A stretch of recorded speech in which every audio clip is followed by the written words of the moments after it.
What's up? This is Rebel Radio. What up? What up? This is DJ Newmark. This is Peanut Butter Wolf. It's your boy. It's okay. Keep checking out Rebel Radio. Rebel Radio. This is Rebel Radio. We're in the place right here. Rebel Radio is going down. Would you say Rebel Radio? Oh, wait. Let's do it again. Rebel Radio. What's up, Rebels? Welcome back to Rebel Radio, the weekly show where I talk to the rebels who are shaping youth culture. We find out how they do it, why they do it, and what you can do to get a little piece of the pie for yourself. We're also the only show featuring new music every week from our friends over at EDM.com. Check it out. This week we are live and direct from the Cannes Lions Festival of Creativity. Shout out to the Cannes Lions people for hooking us up with press passes. I was on the beach in the south of France all week, connecting with really interesting people from the entertainment industry, the advertising industry, all of that, including my guest today, the one and only DJ Mick. Mick is an amazing DJ. He's the co-creator of the Summertime mixtape series with DJ Jazzy Jeff, my favorite mixtape series there is. He's also the man behind the South by Southwest mixtape, NBA Live mixtapes, collabs with Eminem, Busta Rhymes. This dude is busy, very talented, and he keeps himself busy. He's an absolute brand ambassador. He's an investor. He's got a ton of things going on. So I caught up with Mick at Cannes Lions, and he gave me some insights into how he builds his brand and how he really thinks of himself as a brand. Really interesting perspective on all of that. He's also talks about how he's learned to treat people over the years throughout his career and what all that means to him. Some great stories from Mick coming up on Rebel Radio right after our EDM.com track of the week.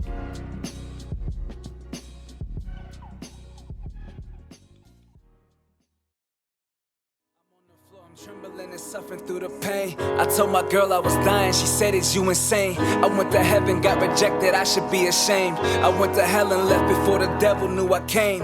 Chest getting tighter, my breath getting shorter. They say blood's thicker than water, but this is Yo, that was Dunson with Last Breath, the EDM.com track of the week. If you like that one, get over to EDM.com, check out new music, and let's get into our interview with Mick. When they woke me up, blood clots in both lungs and they starting to choke me I get up. to hear your shows. It's awesome you got Ali. Yeah, I got Tribe changed my life. I'm sure like everybody says. for sure. Yeah. Well, yeah. So first of all, how long have you been coming to Cannes? I have been coming to Cannes. This might be my 5th Lions. Nice. And I think I did a party at the film festival maybe 1 year before that. Okay. It's either my 4th or 5th Lions. And how did you know to come here? I mean, this is kind of my world. Yeah. Like my world. If I didn't become a DJ, this would be my world. You Like know? advertising. Yeah, advertising, marketing. That's what my background was in. Okay. I have an MBA in it. Oh yeah. It's like I managed my whole career from both a strategic point of view as well as a brand management point of view. So I treat my life like a company. I treat my life like a brand, and the DJing is just my output of what that brand does. So it's no different than, you know, somebody making an app or somebody making a shoe or somebody making a car. I just happen to show up a couple hours a week and DJ, or this week and show up more than a couple hours a week and DJ. Show up like 20 hours a week and DJ. But so my mind works just like all these guys. So as my life has evolved, some of my closest friends are guys that are in this community. So when I'm out here, it's like getting to hang out with your friends, and then everybody comes to my parties. Right. So it's a pretty great thing. Yeah. Well, I want to talk about that and how we got there. Let's talk about how you got started, though. Do you remember the first record you ever bought? Yes, I do. Well, the first record I'll tell you two things. The first record I ever had was a country record. It was a 45, and I knew I was before kindergarten because we lived in a different house, and it was the Oak Ridge Boys' Elvira, which is a super popular country song in the 80s. And I couldn't read, so I had to be young. I had to be like 3 because... So you didn't pick that out for yourself? No, but I love the song. But I remember distinctly my mom writing an M on the side of the record that had that song. So I would know which side to play. And it was before I could read, and I was reading pretty young, so I had to be like 3. That's crazy. Or 4 at the most. Yeah. And I remember that, and I remember her getting us Thriller when I was in kindergarten. And I remember opening it up and seeing like the big like leopard or whatever that was. And I had a dog at the time that was like freaked out by that leopard because it was like the size of the dog. Right. Because you open up the gatefold of the vinyl. Yeah, yeah. And then the first thing I ever bought with my own money was in 4th grade, and it was He's the DJ, I'm the Rapper, Fresh Prince. And it was at a Kmart in Naples, Florida. I could tell you everything. I've told Jeff the story a million times. I'm sure. It's changed my life. Yeah, I bet. And then how'd you start DJing? Well, I heard the B-side of that album was all Jeff cutting stuff up, and that kind of like showed me what DJing was. We didn't exactly have like Ralph McDaniels in Ohio, like video music box and all that. Like, you know, we didn't have any of that. Occasionally we'd get Yo MTV Raps. When I'd go visit Florida, my grandparents lived in Florida. They would have like more like hip hop stations, ironically, and so I would hear mix shows there. And you know, this is all pre-internet. And so I would tape them, come home, and then watch what I could on MTV Raps. Get an occasional magazine if like Barnes and Noble's got like an import edition of like Herb or like something, you know, and I pieced it all together. That's crazy. And then when I was 18, I just randomly knew how to DJ. And I moved away to college, and I just told everybody I was a DJ on the first day of college, and I was a DJ. That's awesome. You know, if you walk in a dorm room with 2 turntables and some crates, you're a fucking DJ, bro. Yeah, for sure. Like, you know, for sure. Especially at my school. Nobody had turntables. No, there was one other kid that had him, and he was like I mean, he wasn't. I was gonna say he just played like straight like rave techno shit. There was no EDM then. Yeah. Thank God. It was just like he was a raver dude. He threw raves, and you know. That's funny. So I started my career at Herb. Oh wow. My first job out of college was at Herb. Wow. That magazine changed my life. Yeah.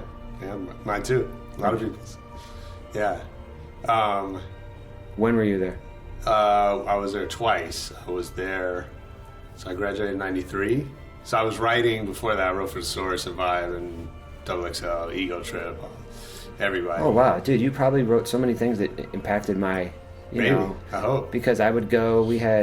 Before we even had Barnes and Noble, we had this other bookstore called Little Professor Bookstores, which was like a fake Barnes and Noble, and they would have like.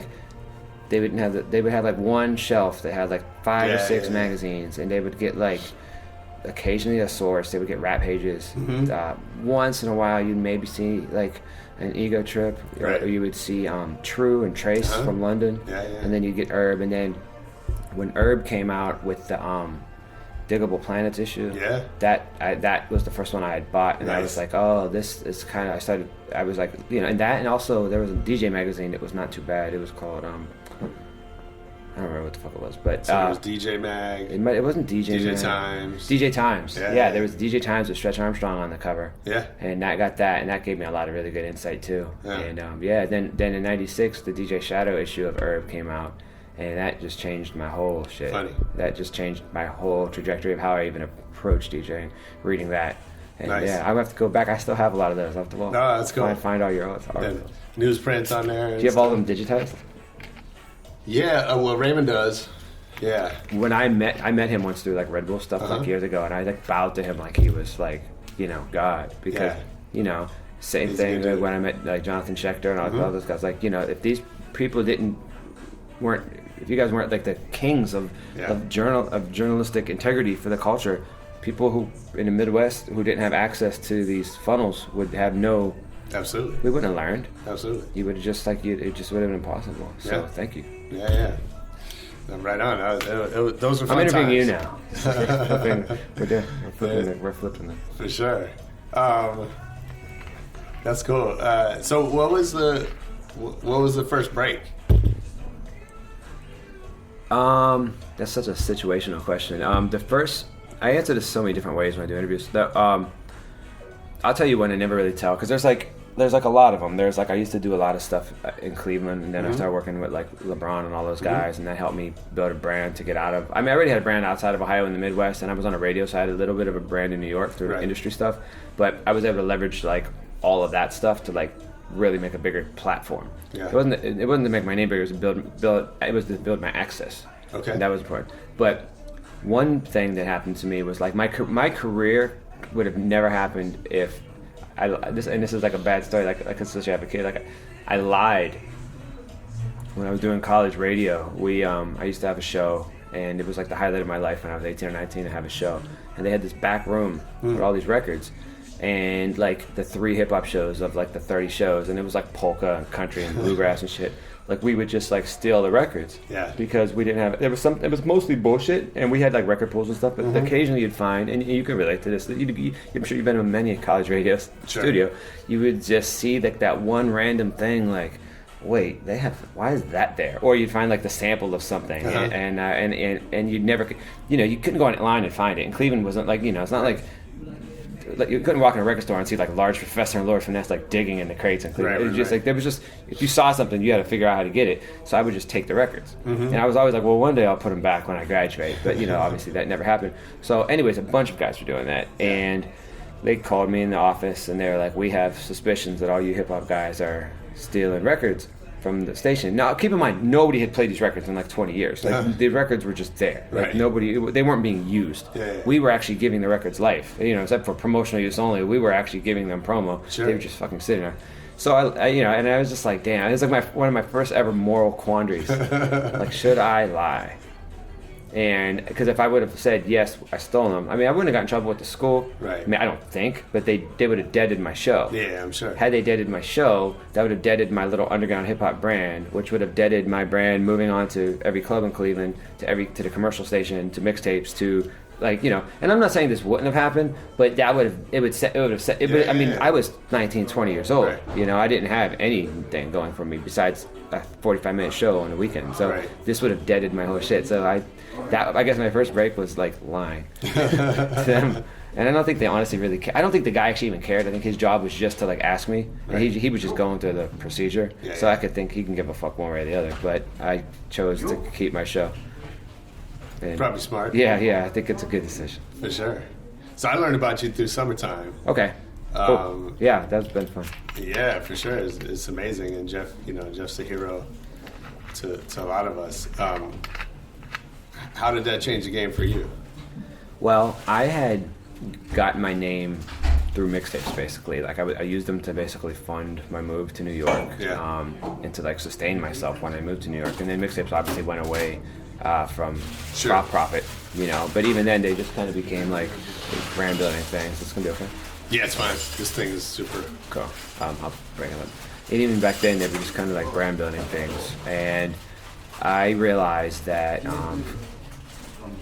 as much as I looked up to like certain people who like crushed it and traveled the world and all that, like some people I had like this mixtape skill, this mixtape marketing skill, this whole world that a lot of other guys didn't have. So I said to Jeff, I was like, would you ever consider doing a mixtape based on like this amazing song that you created and just extend that for 80 minutes with the vibe? And he was like, that's really cool. And he had liked my mixtapes. We got cool because he actually listened to, I had gave him a mixtape once and he actually listened. Nice. And he told me about it, and I was just like, I don't do that for people. People have me mixtapes, they're in the backseat of my car. I thought that was really cool. So we did the first one, and it was like playing with Jordan, It was like I was so geeked. And now, man, we've done 8. We're working on 9. We'll probably tap out at 10. I think, And it's just every year, anywhere in the world. I mean, we're sitting here in the south of France, and you're bringing it up. There's nowhere I go, anywhere in the world, where people don't know those tapes. For sure. And I'm just truly, it's just, as the kid who, I told you the Kmart story with the cassette. It's a dream to be here 40, whatever, I'm not that old, I'm 40, but like 30 years later from when I bought that tape, and to have these moments, it's crazy. It's just a blessing. It's amazing you say about Jeff, like, so I used to do all the marketing for Scion, and so we did all the mix CDs, all the like DJ partnerships, all that, and Jeff was one of our main DJs. And so we used to do this DJ competition. I don't know if you ever saw it, but it was like Scion DJ contest. Yeah, I mean, Scion, you guys crushed it with the DJ stuff back in the day. Yeah, thanks. It was like, I remember all the Questlove stuff. Yeah. So it was fun, and so we would do this annual like DJ competition. I think we did it 5 years in a row, and they won money, and they won, like, they got some prizes, whatever, some equipment. But the thing that got people were most excited about was the judges were Jeff and Pete Rock, Primo, Tony Touch, right? And icons. And people were like, oh my God, you got these guys to listen to my mix. Yeah. And that didn't even occur to us. Oh yeah, dude. I mean, if you're a student of this culture and you get to like meet or work with or even just interact with your idols, like, it was so much less disposable then. Sure. That you hold people in a higher esteem because you had to really work hard to get to their shit. So I had to work really hard to make money I had to work 3 hours at a shitty part-time job to buy a Gangstar album. Yeah. So best believe I only did that because I loved Premier. Sure. And then when you so when you meet that person or you follow it, you're invested in their career. Yeah. It's not like now, and this isn't a bad thing. We all benefit from this new shit as well, where you're just like, all right, cool, it's on Spotify. I'm gonna listen to it for 2 seconds. Oh, I don't like it. Cool. I never heard about the guy again. Whatever. Maybe I did, but I could just opt out. You're not emotionally committed because you're not financially committed. Yeah. But when you have to, work your whole weekend to buy when 2 albums, remember like 2 albums would come out, you had to choose. Yeah, for sure. Like, do I want It Was Written or do I want Stakes Is High? Because they both came out like I think the same day, and I was also ironically in Florida. Florida was like where all my good shit came from. Is that right? Yeah, and it was you had to choose. I had $15, and the shit was $17.99. I had to get like $3 from my grandma just to like go buy the shit, and it's like now. So when you commit to that, you're fucking committed to that, and if you don't like it, you're gonna keep listening to it until you do like it, and eventually you might not like it, but you're gonna give it. It's like dating. You're gonna try at least a couple of dates, to see if something's gonna happen, and it's not just now where you could just have the ability. The DJ might say now. It's funny. Everybody thinks like a DJ now. We put on a record. As a DJ, 20 seconds in, no, fuck it, no. But it was different though, wasn't it, when you spent that $17.99 and you're my God, yeah. I'm gonna spend some time with this, even if you end up not really liking it. Some of the best songs on my favorite albums were the songs I hated. Yeah. They were like the middle of the B-side, the shit I never really listened to. It would take repeated listens, and that to me was great. For sure, but you wouldn't have done that if you hadn't spent the money and spent the time thinking about it and, of course not. And all that. Yeah, it's interesting. So I know you've collabed with a lot of people. Why is that a lane for you? What makes you... Like in which way? What do you mean? Well, like with Jeff, I know you did stuff with Buster, right? Yeah. So why is that a good... Well, it came from the mixtape culture side of me, I have a unique ear and a unique way of seeing things that's different than other people, and so thankfully... What do you think that is? I don't know.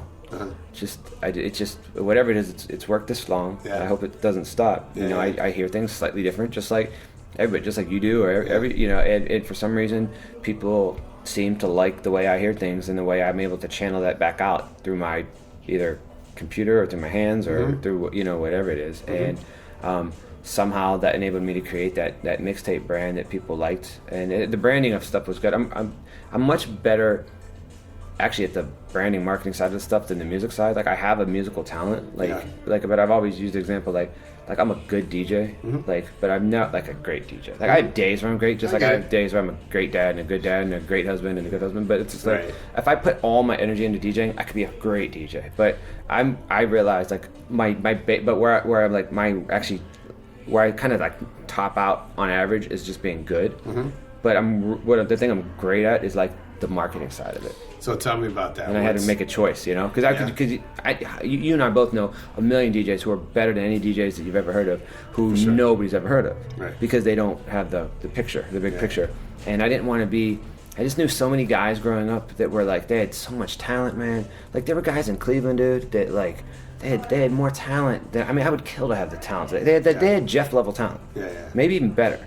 Well, now, but but that level of talent, like insanity of talent. And nobody knew who they were outside their neighborhood. That's right. And it's like that in every city. Yeah, and it was just like. So what is it that you know that those guys don't know?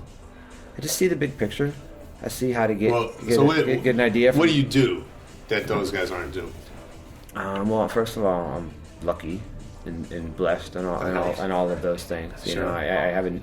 You make your own luck, but I've made my own luck a lot, thankfully, and I think I'm a pretty spiritual guy, so I really feel like this is what God wants me to be doing. Not to get like super deep on your podcast, but I do think that's true.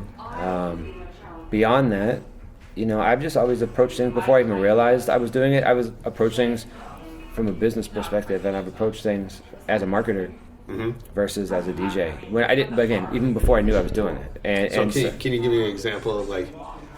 Yeah. So some of my best mixtapes have come about simply because I thought it was a really good marketing idea that people would care about, and then I kind of figured out what the music of it would be after. The Summertime Tape's a good example. Yeah. Like, I knew that would be a smash the minute we did it, before we even knew what the vibe was going to be, before we knew what the covers were always going to be, these animated cartoons, before we knew we'd have people do custom intros on everyone. We didn't know any of that. Like, I just knew. Right. Like, you know, I was really good at spotting trends.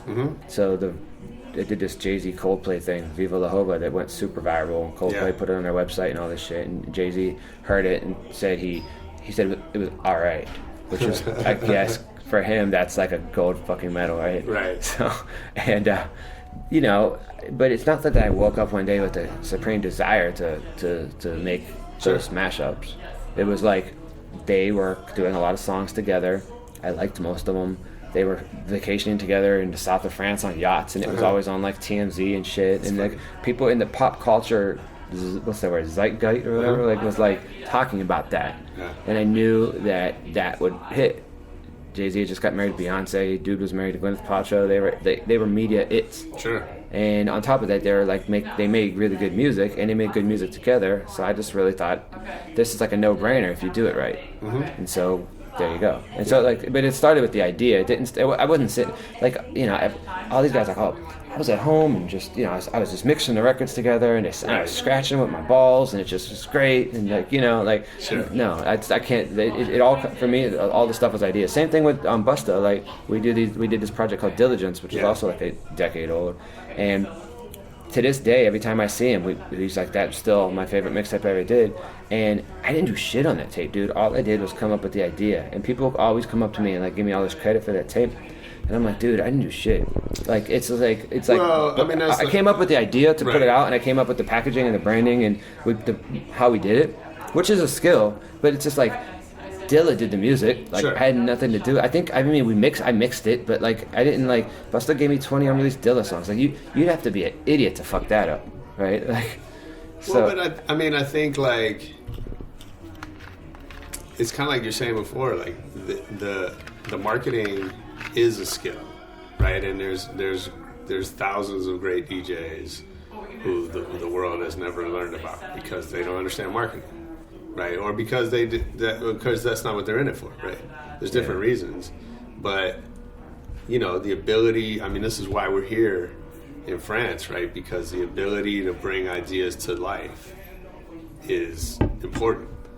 Yeah, absolutely. And I mean, this conference is not even a conference, it's a festival. Yeah, this is a glowing example of it. Yeah, and that's kind of how I ended up here. So I made a decision 5 years ago to drop the Boogie from my name, just start rebranding myself as a company that has tentacles and different things. I started doing a lot of angel investing in startups. I'm talking more now. I'm working on a book. I started working with brands, like some, you know, it's kind of like stuff you do, but not on that level of like an agency and of that sort of creative campaigns. But I just realized like the way my mind works, similar to how your mind works, there's a lot of other shit I can offer people, and my networks and my friends and my peers and everything expanded. And what I realized was, especially as hip hop started to change into, as you know, when I started to become older in hip hop, where I didn't want to have to like act like I'm like a 21-year-old dude. Like, you know, I still play all that stuff, but I just, you know, I can't tell you I wake up in the morning like trying to dress like Little Yachty and like walking out the house. Like, that's just not my reality, right? And I didn't want to become something I wasn't becoming. So I was just like, how can I age gracefully in this? And there's two ways you could do it. Like well, there's one way you could be an icon like a Jeff or a D Nice or, you know, Rich Medina or those type of guys where you're gonna just live off of. Obviously, you live off your talent, but you're also an icon, so that sustains you because you put in all that work from the beginning. Right. I wasn't that guy. I didn't have that sort of life. So for me, my thing was going to be like, what's another path for me to have longevity with this? If you're not like a brand name, you know. So for me, it was like, kind of just trying to take over the creative, the smart people circuit, you know. Like, I do fashion gigs, I'll do like proverbial urban gigs, whatever that really means, because I kind of don't like that word, but it's like I do all of those things, but like this lane here is where I really excel, and this lane is like this is where I'm supposed to be. So it's like it's nice, man. It's great, and the nice thing is like. All the real business in the world is happening in these rooms. That's right. no matter what industry you're in. And it's a blessing to be a part of it. So you work with Jeff and Busta. I'm sure you pick up game, wisdom, insight from guys like that. Who do you get that from on the marketing, on the branding side? Oh wow, so many people. What I've realized is the people that are really successful on that side are the people that treat people really well. Yeah. And treat people like humans. To the extent that they can, giving their level of power in the world, Sure. And I have a friend who is a CMO of a huge company, and I saw her last year out here. She was like, "How you doing?" I was like, "Honestly, I'm kind of shitty and kind of pissed off about a couple of things." And she was just like, "Cool, let's have breakfast when we get back, and I'll help you sort it out." And I'm like, "Yo, you running like a top 100 company in the world with millions of employees? Like, why would you do that for me?" Yeah. And we did. We had breakfast, and it was awesome. And I'm just like, that really, like, moments like that touch me, because like people like that, they're definitely nice people, but their priorities to be nice people to their employees and they're nice people to their family and all that. They don't need to be nice to me. Sure. And so when people who are like that level of stuff, like billionaire status type people, will take the time to do something like that for me, you have to take a step back and look at how did that person get there? It's from how they treat people, right? Yeah. And I have a million stories like that of people just treating people well. I have a million stories of people who treat people like assholes too. We all do. I'm sure you have many, especially like music industry shit's crazy. But what I've found historically is that the people who are excelling the most are the people that have people who actually like them and love them and have their back and are lifting them. And that's how they got there. They got there because people lifted them, not because they backstabbed their way. That's right. When I meet people out here whose employees idolize them and just love them so much, that's really cool, because think about how many people hate their bosses and they hate the leadership in their companies and they hate their jobs. Whether they tell you or not, they do. Yeah. To see people who feel that, so I learn a lot. I guess I'm going long-winded with that, but that's been great to see, and I take little gleams. Even if I could have an hour conversation with somebody like that, I could have a 1-minute elevator interaction with somebody, but I'll take something good or bad from all those people and kind of put it into a context. Yeah. How do you decide what to invest in? The people. Yeah. First and foremost, like the people to me have to be the people I love. Yeah. I have to fuck with you. Yeah. For the most part. Yeah. We don't have to be best friends, but I have to feel I think that's underrated in everything. Like, meaning, there's all these like different ideas about what it takes to be successful, and I think and there's different paths. Different people do it different ways, but I think there's something about being a good person, like you're talking about, being likable, being liked, liking the people that you work with. Like I always say to leaders, CEOs, whatever, like it's when you're hiring, you're looking for all these things, resumes, pedigree, blah, blah, blah. But if you don't want to hang out with the people, you're not going to fuck with them, right? Yeah. You're not going to give them the time and attention they need to be successful in their jobs. They're not going to love working for you. Right. If you don't give them that, they're not going to run through that wall for you. That's they're right. not going to stay late on that weekend when something needs to get done. And they're not going to drop their family responsibilities to fly across the world to go to some meeting when they have no vested interest in the thing. And I think about that a lot entrepreneurially, like having worked for myself my whole life.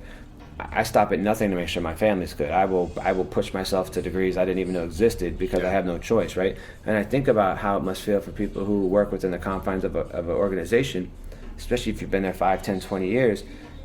How do you create this? It's different if you work for an organization where they're giving you like stock and you have options and you're early in. But even then, though, people sabotage when your heart's not in it.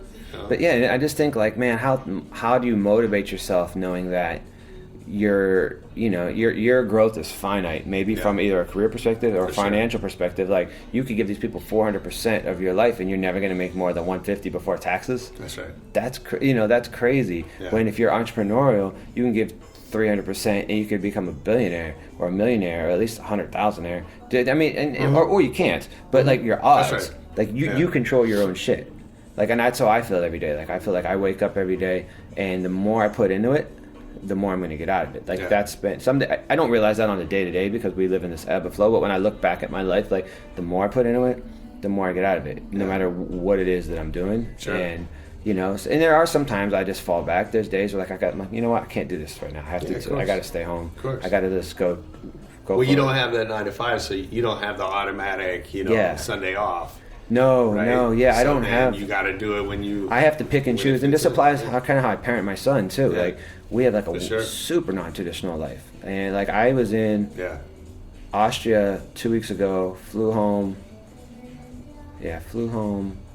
Flew from there to Dallas. Flew home for like 4 or 5 days, and flew to Miami last week. Got back at 9:30 a.m. last Friday, and then I was flying here that night. Went right from the airport to his preschool, just to like see him do this like summer sing along thing. They actually sang "Summertime." Oh, that's cool. Fresh Prince at 2-year-old fucking preschool. That's Isn't that amazing? My whole life coming full circle. That's and you know, and then he went back to school, and then I went home and repacked, and then I went and grabbed him, and we went and got some pizza, and then I went to the airport, and then I'm here. And it's just like, to some people that's like really weird, like that's our normal, but it like works for us. And you know, all I know is I'm able to give my family a great life, and I know that for me, I have no regrets of how last week went, because every opportunity I had to change around everything I could in order to see that dude, that's what I did. For sure. And there's like, if I think about guys who, if you were in a 9 to 5, which obviously like the majority of the world is, and I'm not knocking it, like, you know, if somebody came at me with right offer, you might find me right there. But I had the luxury and flexibility, and I might have been tired as fuck, but I was able to like literally change my flight so I could land, go to his school, when I might not have been able to do that. If I was a clock punching guy, that's not happening. That's right. You know, my flight was I had to leave for the airport at 8. If I would have got home at 6, I wouldn't have been able to like go meet him, take him for dinner before I go. So I guess for all the pros and cons, like it all kind of bounces out, and you make it what you make of it. Yeah. And it works. It's cool. Yeah, for sure. All right, let me ask you a little lightning round before I let you go. Tell me one decision that changed your life forever. Moving to New York a decade ago. Yeah. Best decision I ever did. I'm sure. So if I worked for you, what's something I would hear you say over and over? Oh, that's great. Probably, do you want Chipotle today for lunch? That's pretty much, I think, the thing my wife would say I say the most. And then that's cool. Who would you be most excited to learn as a fan of your work? Ooh. That's great. Obama, maybe? I got to do a party for Mrs. Obama once. That was really cool. You did an Obama mixtape, right? Yeah, I mean, she didn't know about that. They would probably arrested me for that. But I got to do a party for her in Virginia for a charity organization. That was really cool. But it'd be cool. Like, that guy he's just still on the pulse with music. That if I found out, and you know what's crazy? I know he would love those Summertime tapes. Oh, probably. So you have to figure that out, how to get them. I couldn't like slide up on Michelle like, yo, can you check your DMs? That secret artist, they've been bullet in my head in about 3 seconds. Yeah, probably so. What's your favorite city to travel to? Paris. Yeah. I love Paris. It's the best. What's the last great book you read? Well, it's been a few, but I'm reading a really great book right now called Supermind. It's about like transcendental meditation and how it like builds up the different cerebral cortexes in your brain to give you like not like superpowers, but just to really optimize the way you think and the way your body functions. Are you a meditator? I'm getting into like the TM stuff now because I had like this big manic depressive fit earlier this year, and like 10 of my friends were all just like, why aren't you doing this? And I was like, where the fuck was this information, all 10 of you? Like, you know, nobody told me. Everybody, like, you know, and then so it was just like, it wasn't like an intervention, but it was just kind of like a godly intervention, and that like 10 people, even people I just met that I got really cool with, people I've known forever, everyone was like, oh, yeah, we all do this. And I was just like, what the fuck? That's cool. Yeah, that's probably the other thing people hear me say a lot. What the fuck? That's pretty much. And so so I'm trying to learn, and it's like it's a process, but I'm much happier and lighter now. It's great. Yeah. 2 months ago, I'd been a monster on this podcast. What? I mean, you said something about the depression and that. Where does that come from? just anxiety, life. Like my life has no consistency, you know? It's a great life. Wouldn't trade anything. But people only see the great stuff on Instagram, right? Nobody sees how your body reacts after 3 red eyes in a row, and you just have no energy to give to anything, and you just it's draining and it's grueling, and you know, we make it look good on stories. Yeah, taking another, you know, check, you know. But there's a downside to all of that stuff, right? And you know, my work is very, you know, I work a 24/7 life. I'll sit at my desk all day. I'll do a party at night. I'll fly somewhere the next morning. I try to be a good husband. I try to be a good dad. There's no off switch. I'm doing better now. It's saying no to things, so I could kind of create that balance. It comes from balance, really. Yeah. It comes from balance, because I don't do a good job with balance. But I think most entrepreneurs will tell you the same thing. Like, you can go down the line from fucking Alexander Graham Bell on down. Like, I'll tell you the same thing. Yeah. I heard a talk this morning, the best talk I've heard here. A woman, Esther Perel. Okay. That said, she's like a relationship, she's a psychologist. Yeah, I've seen her a bunch of times at Summit. Amazing. And anyway, she said something about, you know, she was talking about the depression and the suicides that are happening that are, you know, seem to be all around us. And she said, you know, there's something that we don't have more desires necessarily than we used to, but we feel more entitled to those desires. We feel entitled as a society to happiness. Yeah. And then that creates a certain tension. Because you see everybody else living these. We all have great lives for the most part. But we all put our best life forward socially, and for all the people that have like this FOMO and everything, there's like that whole other side of just like, man, you know, why is their vacation always so nice, or why is this always so nice? And then I look at my life and I'm like, I mean, by all metrics, I have a blessed life, but there's plenty of things in my life that are fucked up. Yeah. You just don't see them on there because I don't really want to I don't want to propagate the negativity shit in my life. Right. I just want it to be the good stuff. So one day I had to realize, like, okay, so I'm looking at all these people's lives, like we all do, and you're like, damn. That why don't I? But then I realized, like, if I look at my life and I'm not me, and I take a step back and I look at it from the outside looking in, I'm doing the same thing to people. You know, there's a million DJs that would love my career. There's a million other people that would love my career. Just like I look at other people's stuff, and so I realized, like, you know, am I part of the problem or part of the solution? So the idea is not to take any of it seriously and just, you know. But it's like you're saying, it's a balance, right? Yeah. I mean, on the one hand, somebody might feel a certain type of way seeing that you have a life that they don't. On the other hand, you're inspiring people. I think so. To do their thing, right? And you know, we talk a lot about that, about representation, about we have to see things to know that it's possible, right? And those things drive us. I just want to inspire people to be. When people look at me now as a 40-year-old adult who's grown up through all of this, which is just crazy to me. Like, now I have people come up to me and call me like OG, which is so crazy because I'm still mentally 25. I just did Duce Palooza in New York, which was super dope, and they were just like, I was joking. I was like, you know, I'm an old white guy, right? And they were just like, man, we've had lots of OGs come through, lots of older guys, and I'm just like, no. I was like, no, you're supposed to say you're not old. Like, it was just like they grouped me in that that category of like the cool old guy. We're bringing back, and I was like, fuck, what is that? Sure. But the point I want to end with, you get that like, slide at Coachella. Yeah, you get the old guy slide. Yeah, I just want people now to, when they look at my life, I want people to be like, he's all about his fucking family. Yeah. And all of this stuff he does, he figured out how to do all this and keep and just be the best family guy he can be at the same time, because I think a lot of people lose sight of that. That's like my number one thing in the world. And that's, if people say that to me now, people do say it to me now. People are like, I love how much you love your family. Yeah. That's better than here's a check. That's better than that song's amazing. That's better than here's some Yeezys. Well, I don't want no Yeezys now. But you know, right? So so that's what it is. All right, last two. What movie have you seen the most in your life? Transformers the movie. The 86 version or 85 version, the cartoon one. Who's the best DJ of all time? Jeff. No doubt. Thanks for doing this, man. Yeah, pleasure meeting you. Thank you. Appreciate you. Cool.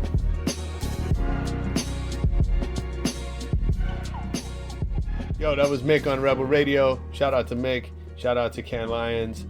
Leave us a review on iTunes. Check us out on Twitter, Facebook, YouTube at Rebel Radio Net. And most importantly, come back next week for more Rebel Radio. Peace.